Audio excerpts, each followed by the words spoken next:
To return to the agricultural past, as some thinkers about the beginning of the 20th century dreamed of doing, was not a practicable solution. It conflicted with the tendency towards mechanization, which had become quasi-instinctive throughout almost the whole world. And moreover, any country which remained industrially backward was helpless in a military sense, was bound to be dominated, directly or indirectly, by its more advanced rivals. Nor was it a satisfactory solution to keep the masses in poverty by restricting the output of goods. This happened to a great extent during the final phase of capitalism, roughly between 1920 and 1940. The economy of many countries was allowed to stagnate. Land went out of cultivation, capital equipment was not added to, great blocks of the population were prevented from working and kept half alive by state charity.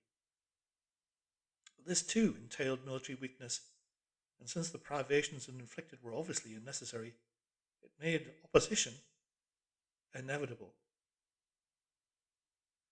The problem was how to keep the wheels of industry turning without increasing the real wealth of the world. Goods must be produced, but they must not be distributed. And in practice, the only way of achieving this was by continuous warfare.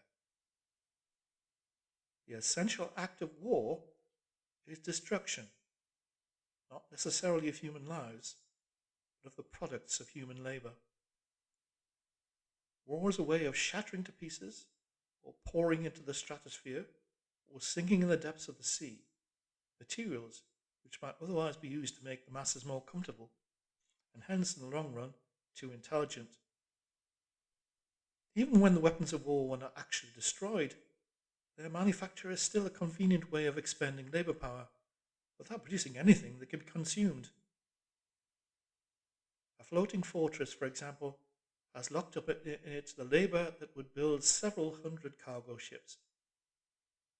Ultimately, it is scrapped as obsolete, never having brought any material benefit to anybody, and with further enormous labors, another floating fortress is built. In principle, the war effort is always so planned as to eat up any surplus that might exist after meeting the bare needs of the population. In practice, the needs of the population are always underestimated, with the result that there is a chronic shortage of half the necessities of life. But this is looked on as an advantage. It is deliberate policy to keep even the favored groups somewhere near the brink of hardship, because a general state of scarcity increases the importance of small privileges and thus magnifies the distinction between one group and another. By the standards of the early 20th century, even a member of the inner party lives an austere, laborious kind of life. Nevertheless, the few luxuries that he does enjoy, his large, well-appointed flats, the better texture of his clothes, the better quality of his food and drink and tobacco, his 2 or 3 servants, his private motor car or helicopter, set him in a different world from a member of the outer party, and the members of the outer party are a similar advantage in comparison with the submerged masses, whom we call the proles. The social atmosphere is that of a besieged city where the possession of a lump of horse flesh makes the difference between wealth and poverty. And at the same time, the consciousness of being at war, and therefore in danger, makes the handing over of all power to a small caste seem the natural, unavoidable condition of survival. War, it will be seen, accomplishes the necessary destruction, but accomplishes it in a psychologically acceptable way. In principle, it would be quite simple to waste the surplus labor of the world by building temples and pyramids, by digging holes and filling them up again, or even by producing vast quantities of goods and then setting them all on fire. This would provide only the economic and not the emotional basis for a hierarchical society. What is concerned here is not the morale of masses, whose attitude is unimportant so long as they are kept steadily at work, but the morale of the party itself. Even the humblest party member is expected to be competent, industrious, and even intelligent within narrow limits. It is also necessary that he should be credulous and an ignorant fanatic, whose prevailing moods are fear, hatred, adulation, and orgiastic triumph. In other words, it is necessary that he should have the mentality appropriate to a state of war. It doesn't matter whether the war is actually happening, and since no decisive victory is possible, it does not matter whether the war is going well or badly. All that is needed is that a state of war should exist. The splitting of the intelligence which a party requires of its members, which is more easily achieved in an atmosphere of war, is now almost universal. But the higher up the ranks one goes, the more marked it becomes. It is precisely in the inner party that war hysteria and hatred of the enemy are strongest. In his capacity as an administrator, it's often necessary for a member of the inner party to know that this or that item of war news is untruthful, but he may often be aware that the entire war is spurious and is either not happening at all or is being waged for purposes quite other than the declared ones. But such knowledge is easily neutralized by the technique of doublethink. Meanwhile, no inner party member wavers for an instant in his mystical belief that the war is real, and that is bound to end victoriously, with Oceania the undisputed master of the entire world. All members of the inner party believe in this coming conquest as an article of faith. It is to be achieved either by gradually acquiring more and more territory, and so building up an overwhelming preponderance of power, or by the discovery of some new and unanswerable weapon. The search for new weapons continues unceasingly. It is one of the very few remaining activities in which the inventive or speculative type of mind can find an outlet. In Oceania at the present day, science, in the old sense, has almost ceased to exist. In Newspeak, there is no word for science.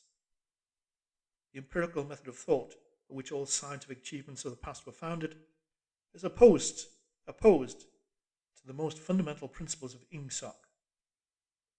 And even technological progress only happens when its products can be some way be used for the diminution of human liberty. Useful arts. The world is either standing still or going backwards. The fields are cultivated with horse ploughs while books are written by machinery. But in matters of vital importance, meaning in effect war and police espionage, the empirical approach is still encouraged, or at least tolerated. The two aims of the party are the whole surface of the earth, and to extinguish once and for all the possibility of independent thought. There are therefore two great problems which the party is concerned to solve. One is how to discover, against his will, what another human being is thinking. The other is how to kill several 100 million people in a few seconds without giving warning beforehand. Insofar as scientific research still continues, this is its subject matter.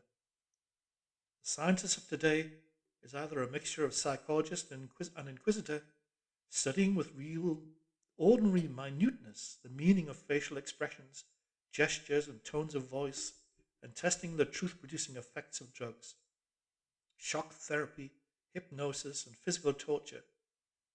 Or he's a chemist, physicist, or biologist, concerned only with such branches of his special subject as are relative to the taking of life. In the vast laboratories of the Ministry of Peace, and in the experimental stations hidden in the Brazilian forests, or in the Australian desert, or on lost islands of the Antarctica, the teams of experts are indefatigably at work. Some are concerned simply with planning the logistics of future wars. Others devise larger and larger rocket bombs, more and more powerful explosives, and more impenetrable armor plating. Others search for new and deadlier gases or for soluble poisons capable of being produced in such quantities as to destroy the vegetation of whole continents, or for breeds of disease germs immunized against all possible antibodies. Others strive to produce a vehicle that shall bore its way under the soil like a submarine under the water, or an aeroplane, or as independent of its base as a sailing ship.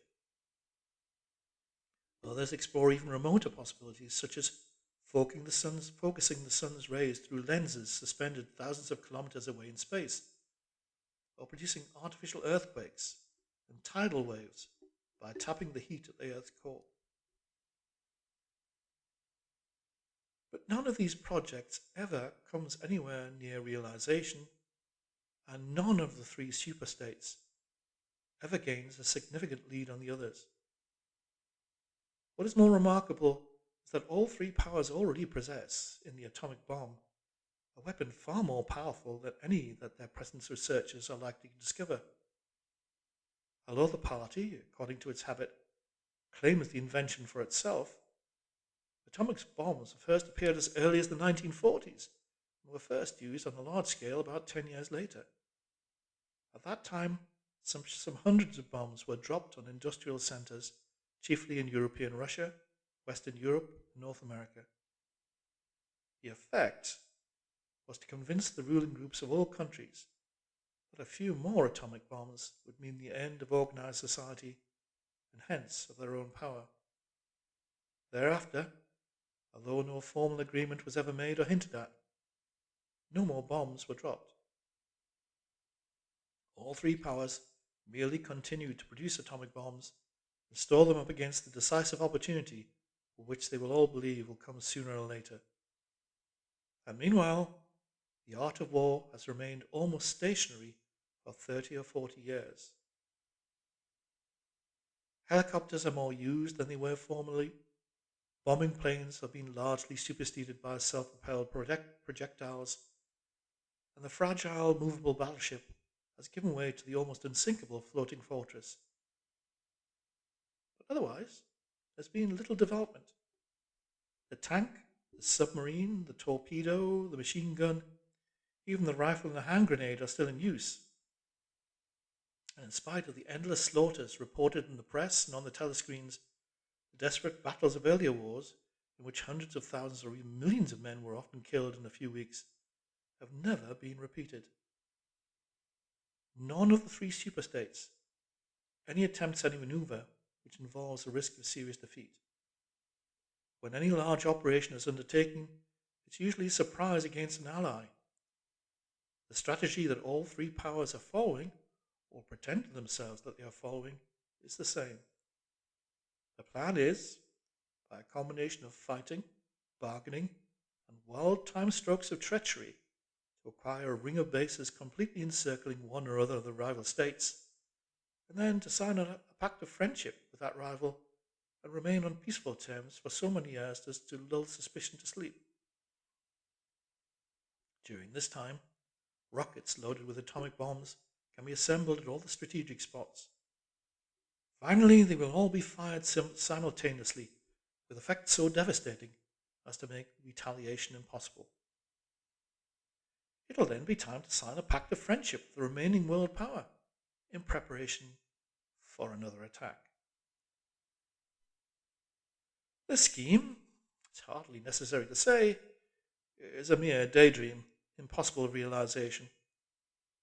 Moreover, no fighting ever occurs except in the disputed areas around the equator and the pole. No invasion of enemy territory is ever undertaken. This explains the fact that in some places the frontiers between the superstates are arbitrary. Eurasia, for example, could easily conquer the British Isles, which are geographically part of Europe. Or, on the other hand, it would be possible for Oceania to push its frontiers to the Rhine or even to the Vistula. But this would violate the principle, followed on all sides, though never formulated, of cultural integrity. If Oceania were to conquer the areas that used to be known as France and Germany, it would be necessary either to exterminate the inhabitants, a task of great physical difficulty, or to assimilate a population of about 100 million people who, so far as technical development goes, are roughly on the oceanic level. The problem is the same for all three superstates. It is absolutely necessary to their structure that there should be no contact with foreigners, except to a limited extent with war prisoners and coloured slaves. Even the official ally of the moment is always regarded with the darkest suspicion. War prisoners apart, the average citizen of Oceania never sets eyes on a citizen of either Eurasia or East Asia, and he is forbidden the knowledge of foreign languages. If we were allowed contact with foreigners, he would discover that they are creatures similar to himself, that most of what he has been told about them is lies.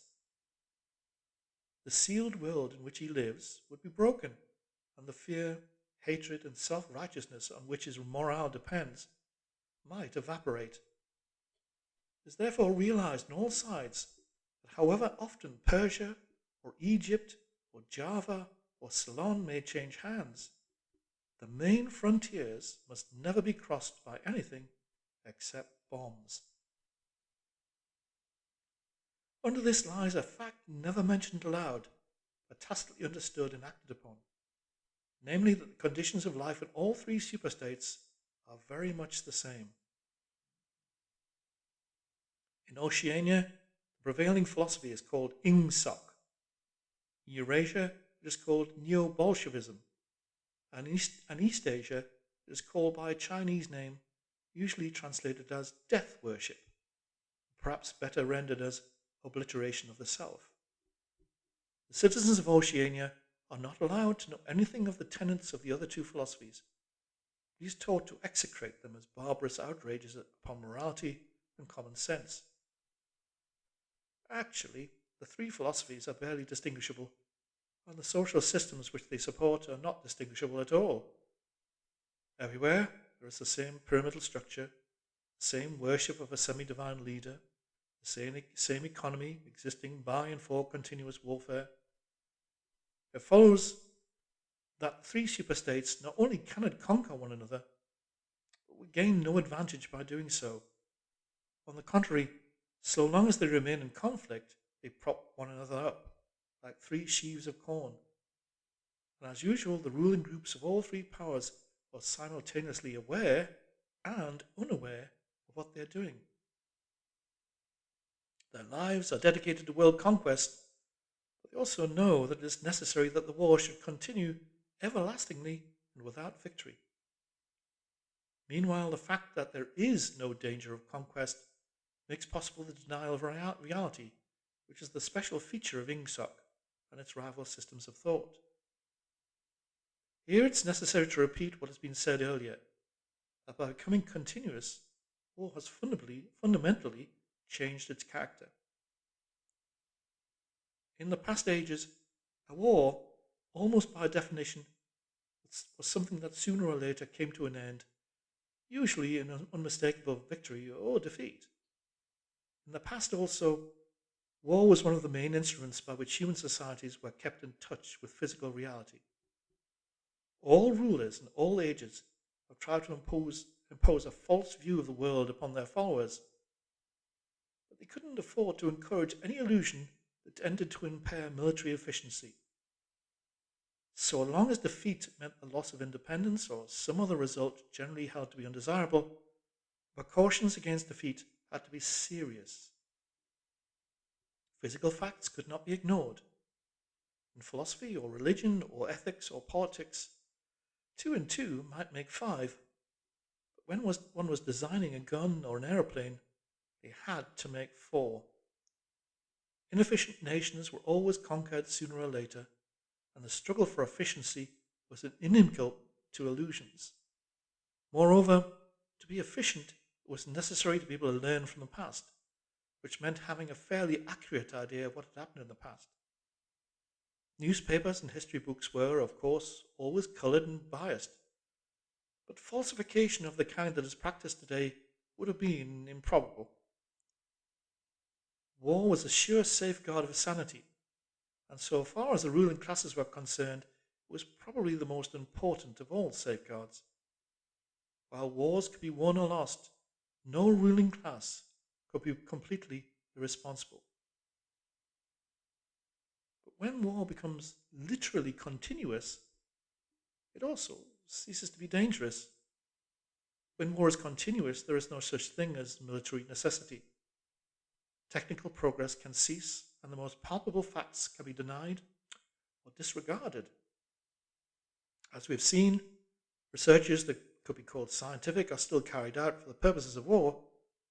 They're essentially a kind of daydreaming, and their failure to show results is not important. Efficiency, even military efficiency, is no longer needed. Nothing is efficient in Oceania except the thought police. Since each of the three superstates is unconquerable, each is in effect a separate universe within which almost any perversion of thought can be safely practiced. Reality only exerts its pressure through the needs of everyday life, the need to eat, a drink, to get shelter and clothing, to avoid swallowing poison or stepping out of top-story windows, and the like. Between life and death, and between physical pleasure and physical pain, there is still a distinction, but that is all. Cut off from contact with the outer world and with the past, the citizen of Oceania is like a man in interstellar space who has no way of knowing which direction is up and which is down. The rulers of such a state are absolute, as the pharaohs or the Caesars could not be. They are obliged to prevent their followers from starving to death in large numbers, certainly large numbers enough to be inconvenient, and they are obliged to remain at the same low level of military technique as their rivals. Once that minimum is achieved, they can twist reality into whatever shape they choose. The war, therefore, if we judge it by the standards of previous wars, is merely an imposture. It's like the battles between certain ruminant animals whose horns are set at such an angle that they're incapable of hurting one another. But though it's unreal, it's not meaningless.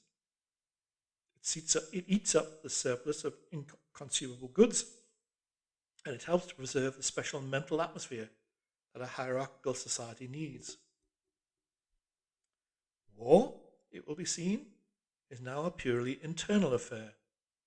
In the past, the ruling groups of all countries, although they might recognize their common interest and therefore limit the destructiveness of war, did fight against one another, and the victor always plundered the vanquished.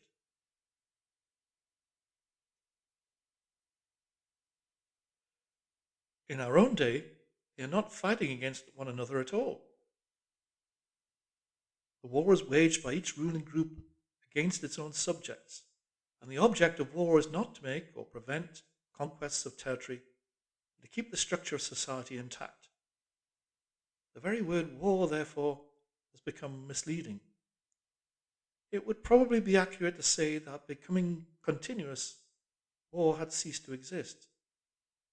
The peculiar pressure that it exerted on human beings between the Neolithic age and the early 20th century has disappeared and will be replaced by something quite different. The effect would be much the same if the three superstates, instead of fighting one another, should agree to live in perpetual peace, each inviolate within its own boundaries. For in that case, each would still be a self-contained universe, free forever from the sobering influence of external danger. A peace that was truly permanent would be the same as a permanent war. This, although the vast majority of party members understand it only in a shallower sense, is the inner meaning of the party slogan, "War is peace." Winston stopped reading for a moment. Somewhere in the remote distance, a rocket bomb thundered. The blissful feeling of being alone with the forbidden book in a room with no telescreens had not worn off. Solitude and safety were physical sensations mixed up somehow with the tiredness of his body, the softness of the chair, the touch of the faint breeze from the window that played upon his cheek. The book fascinated him. More exactly, it reassured him. In a sense, it told him nothing that was new. That was part of the attraction. It said what he would have said if it had been possible for him to set his scattered thoughts in order. It was the product of a mind similar to his own, but enormously more powerful, more systematic, less fear-ridden. The best books, he perceived, are those that tell you what you already know. He had just turned back to chapter 1 when he heard Julia's footstep on the stairs and started out of his chair to meet her. She dumped her brown tool bag on the floor and flung herself into his arms. It was more than a week since they had seen one another. "I've got the book," he said as they disentangled themselves. "Oh, you've got it? Good," she said without much interest, and almost immediately knelt down beside the oil stove to make the coffee. He didn't return to the subject until he had been in bed for half an hour. Evening was just cool enough to make it worthwhile to pull up the counterpane. From below came the familiar sound of singing and the scrape of boots on the flagstones. The brawny, red-armed woman whom Winston had seen there on his first visit was almost a fixture in the yard. There seemed to be no hour of daylight when she was not marching to and fro between the washtub and the line, alternately gagging herself with clothes pegs or breaking forth into lusty song. Julia had settled down on her side and seemed to be already on the point of falling asleep. He reached out for the book, which was lying on the floor, and sat up against the bedhead. "We must read it," he said. "You two. All members of the Brotherhood have to read it." "You read it," she said with her eyes shut. "Read it aloud. That's the best way, and you can explain it to me as you go." The clock's hand said 6, meaning 18. He had 3 or 4 hours ahead of them. He propped the book against his knees and began reading. Chapter 1. Ignorance is Strength. Throughout recorded time, and probably since the end of the Neolithic Age, there have been 3 kinds of people in the world: the high, the middle, and the low. They have been subdivided in many ways. They have borne countless different names, and their relative numbers, as well as their attitude towards one another, have varied from age to age. But the essential structure of society is never altered. Even after enormous upheavals and seemingly irrevocable changes, the same pattern has always reasserted itself, just as a gyroscope will always return to equilibrium. How far? Doesn't matter how far, just pushed one way or the other. "Julia, are you awake?" said Winston. "Yes, my love, I'm listening. Go on, it's marvellous." He continued reading. "The aims of these 3 groups are entirely irreconcilable. The aim of the high is to remain where they are. The aim of the middle is to change places with the high. The aim of the low, when they have an aim, for it's an abiding characteristic of the low that they are too much crushed by drudgery to be more than intimately conscious of anything outside their daily lives, is to abolish all distinctions and create a society in which all men shall be equal. Thus, throughout history, a struggle which is the same in its main outlines recurs over and over again. For long periods, the high seem to be securely in power, but sooner or later, there always comes a moment when they lose either their belief in themselves or their capacity to govern efficiently, or both. They are then overthrown by the middle, who enlist the low on their side, but pretending to them that they are fighting for liberty and justice. As soon as they have reached their objective, the middle thrust the low back into their old position of servitude, and themselves become the high. Presently, a new middle group splits off from the other groups, or from both of them, and the struggle begins over again. Of the 3 groups, only the low are never even temporarily successful in achieving their aims. It would be an exaggeration to say that throughout history there has been no progress of a material kind. Even today, in a period of decline, the average human being is physically better off than he was a few centuries ago. But no advance in wealth, no softening of manners, no reform or revolution has ever brought human equality a millimetre nearer. From the point of view of the low, no historic change has ever meant much more than a change in the name of their masters. By the late 19th century, the recurrence of this pattern had become obvious to many observers. There even arose schools of thinkers who interpreted history as a cyclical process and claimed to show that inequality was the unalterable law of human life. This doctrine, of course, had always had its adherents. The manner in which it was now put forward, there was a significant change. Thus, the need for a hierarchical form of society had been a doctrine specific. It had been preached by kings and aristocrats and the lawyers and the like who were parasitical upon them, and had generally been softened by promises of compensation in an imaginary world beyond the grave. The middle, so long as it was struggling for power, had always made use of such terms as freedom, justice, and fraternity. Now, the concept of human brotherhood began to be assailed by people who are not yet in positions of command, but merely hope to be so before long. In the past, the middle had made revolutions under the banner of equality, and then had established a fresh tyranny as the old one was overthrown. The new middle group, in effect, beforehand. Socialism, a theory which appeared in the early 19th century and was the last link in a chain of thought stretching back to the slave rebellions of antiquity, was still deeply unaffected by the utopianism of past ages. But in each variant of socialism that appeared from about 1900 onwards, the aim of establishing liberty and equality was more and more openly abandoned. The new movements, which appeared in the middle years of the century, Ingsoc in Oceania, Neo-Bolshevism in Eurasia, death worship, as is commonly called in East Asia, had the conscious aim of perpetuating unfreedom and inequality. These new movements, of course, grew out of the old ones, intended to keep their names and pay lip service to their ideology.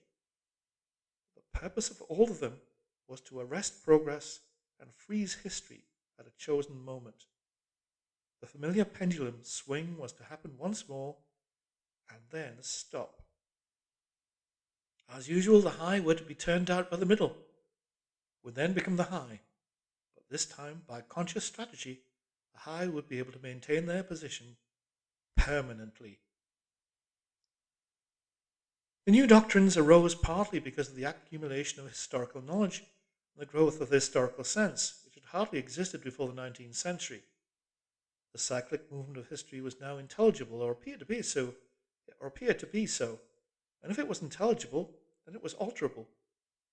But the principal underlying cause was that, as early as the beginning of the 20th century, human equality had become technically possible. It was still true that men were not equal in their native talents, and that functions had to be specialized in ways that favored some individuals against others, but there was no longer any real need for class distinctions or for large differences of wealth. In earlier ages, class distinctions had not only been inevitable, but desirable. Inequality was the price of civilization. With the development of machine production, however, the case was altered. Even if it was still necessary for human beings to do different kinds of work, it was no longer necessary for them to live at different social or economic levels. Therefore, from the point of view of the new groups who were on the point of seizing power, human equality was no longer an ideal to be striven after, but a danger to be averted. In more primitive ages, when a just and peaceful society was in fact not possible, it would have been fairly easy to believe it. The idea of an earthly paradise in which men should live together in a state of brotherhood, without laws and without brute labor, had haunted the human imagination for thousands of years. And this vision had had a certain hold even on the groups who actually profited by each historical change. The heirs of the French, English, and American revolutions had partly believed in their own phrases about the rights of man, freedom of speech, equality before the law, and the like, and have even allowed their conduct to be influenced by them to some extent. By the fourth decade of the 20th century, all the main currents of political thought were authoritarian. The earthly paradise had been discredited at exactly the moment when it became realizable. Every new political theory, by whatever name it called itself, led back to hierarchy and to regimentation. And in the general hardening of outlook that set in around 1930, practices which had been long abandoned, in some cases for hundreds of years, in imprisonment without trial, the use of war prisoners as slaves, public execution as torture to extract confessions, the use of hostages, and the deportation of whole populations not only became common again, but were tolerated and even defended by people who considered themselves enlightened and progressive. It was only after a decade of national wars, civil wars, revolutions, and counter revolutions in all parts of the world that INGSOC and its rivals emerged as fully worked out political theories. But they had been foreshadowed by the various systems, generally called totalitarian, which had appeared early in the century, and the main outlines of the world which would emerge from the prevailing chaos had long been obvious. What kind of people would control this world had been equally obvious. The new aristocracy was made up for the most part of bureaucrats, scientists, technicians, trade union organizers, publicity experts, sociologists, teachers, journalists, and professional politicians. These people, whose origins lay in the salaried middle class and the upper grades of the working class, had been shaped and brought together by the barren world of monopoly industry and centralized government. As compared with their opposite number in past ages, they were less avaricious, less tempted by luxury, hungrier for pure power, and above all, more conscious of what they were doing and more intent on crushing opposition. This last difference was cardinal. By comparison with that existing today, all the tyrannies of the past were half-hearted and inefficient. The ruling groups were always infected to some extent by liberal ideas and were content to leave loose ends everywhere, to regard only the overt act and to be uninterested in what their subjects were thinking. Even the Catholic Church of the Middle Ages was tolerant by modern standards. Part of the reason for this was that in the past, no government had the power to keep its citizens under constant surveillance. The invention of print, however, made it easier to manipulate public opinion, and the film and the radio carried the process further. With the development of television and the technical advance which made it possible to receive and transmit simultaneously on the same instrument, private life came to an end. Every citizen, or at least every citizen important enough to be worth watching, could be kept for 24 hours a day under the eyes of the police and in the sound of official propaganda, with all other channels of communication closed. The possibility of enforcing not only complete obedience to the will of the state, but complete uniformity of opinion on all subjects now existed for the first time. After the revolutionary period of the 50s and 60s, society regrouped itself, as always, into high, middle, and low. But the new high group, unlike all its forerunners, did not act upon instinct, but knew what was needed to safeguard its position.